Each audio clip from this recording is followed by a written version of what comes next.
Welcome back to Headlines. I'm Wes Austin, and these are today's top stories. Newsom's new 911 system goes straight to voicemail. Gavin Newsom is scrapping a new 911 system that cost California taxpayers more than $450 million, which is incidentally about what a house costs in California. The project, called Next Generation 911, was launched in 2019 to replace the old emergency system. After 6 years of work, they've now declared the regional system design a total failure. So the system fits right in with California's high-speed rail project. Apparently, the new 911 system failed because they designed it for 811 and nobody caught the error until year 5. Californians will now be waiting until at least 2030 for a new response system. And since officials admit that they need to start over from scratch, California taxpayers will be on the hook for another $500 million or so. So by 2030, California will have 911, but no residents left to call it. 50 cops say that the Minneapolis Police Department lied. A recent filing by Derek Chauvin's defense attorneys alleged prosecutorial misconduct, prompting renewed calls for an appeal in the George Floyd case. If there had been any more misconduct, they would have needed choreography credits. The petition notes that more than 50 current and former police officers have contradicted the trial testimony of Minnesota Police Department Inspector Katie Blackwell, who stated that the restraint Chauvin used was not standard MPD practice. According to the filing, these officers dispute Blackwell's claim and assert that the restraint in question was, in fact, a recognized procedure within the department. Apparently, the only person at the Minneapolis PD who didn't know about this restraint technique was the one person they put on the stand. What are the odds? A Minnesota judge just overturned a $7.2 million Medicaid fraud conviction. But I'm sure she had a good reason. In this Medicaid fraud case, they were running a home health care company called Promise Health out of a mailbox at an address where several other home health care companies were supposedly located. Here's a clip from the local news reporting on the case. Yusuf and his wife, Lol Ahmed, were charged with stealing $7.2 million of taxpayer money through Medicaid overbilling in a personal care assistant, or PCA, scam. The couple allegedly spent tens of thousands of the fraud money on luxury items for themselves. Despite the jury swiftly convicting Yusuf, Judge Sarah West last week decided they got it wrong. Promise Health. They promised health, allegedly delivered fraud, and thanks to Judge West, got to keep the Louis Vuitton. The judge, Sarah West, is a former public defender and former transaction manager at Barclays. If that doesn't say that she knows better than a jury, I don't know what does. Jurors in the case can't believe the decision. I am shocked.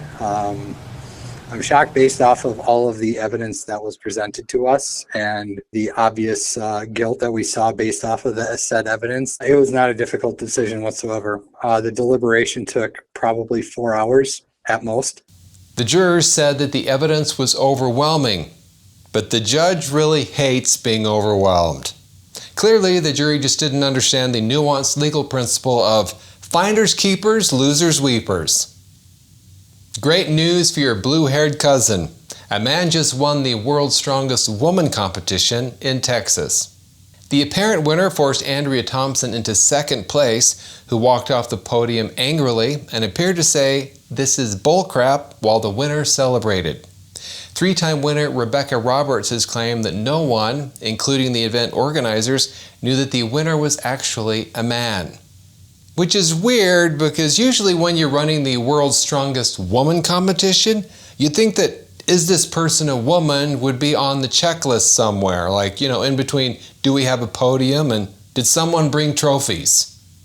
The good news is that women's sports are finally getting the attention they deserve. The bad news? It's because men are winning them. And now onto the comment section. So first, on that segment we did about the judge who stopped President Trump from power washing the Eisenhower office building. Well, in talking about that segment, we noted that the plaintiffs were an international law firm and then two of the partners. And I did say that maybe they were donating their time or doing it pro bono. And with respect to that particular thing that we talked about, we had this comment from Yuda. Does pro bono mean tax write-off? And no, it doesn't. So pro bono for lawyers means basically they're going to do legal work for you for free.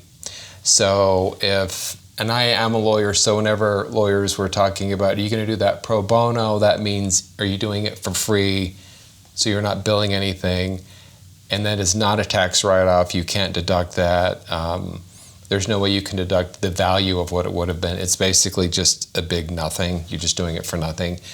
If you do happen to also pay some expenses for that particular client and you're paying out-of-pocket expenses, if that client that you're paying it for is a 501c3 organization, I think those could be deductible on a tax write-off, but otherwise even those wouldn't be a tax write-off. So anyway, that is the answer to that question. Thank you for that, Yuda.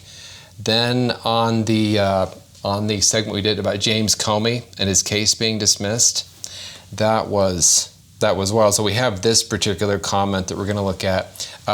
Nurse Turvining. Yeah, there we go. Yeah. If claims were filed before statutes of limitations ran out, even if rules against, they should be able to play out regardless. So that's really the question everybody's wondering about, because with Comey, the statute of limitations has run, so we're out of time, and people are wondering, can we still get him, or are we basically screwed? So here's this article from National Review. I think this was written by Andrew McCarthy, I think. The James Comey and Letitia James cases go away for now. And we're just going to be looking at James Comey. Letitia James, her statute of limitations has not run, so she doesn't have the same issue that Comey might have. But let's look at that. And as I've noted, a federal criminal statute, section 3288, allows the government to reindict a case even if the statute of limitations has expired, as long as the indictment that was dismissed was timely filed.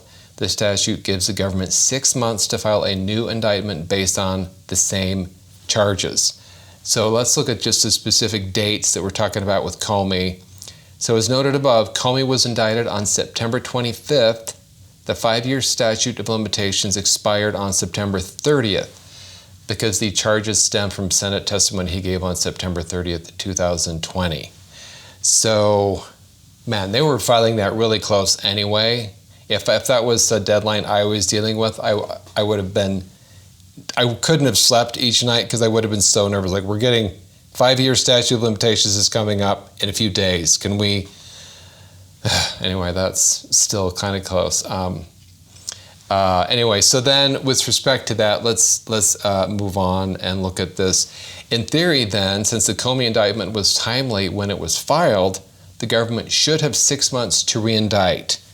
That is why I said Judge Curry would likely dismiss the indictment without prejudice, meaning without barring the government from bringing the charges again, and this is what she did today. So far, good news, right? You're thinking, well, if that statute gives us another 6 months, we're fine, we shouldn't have a problem. But wait, here's the, throwing a wrench into things.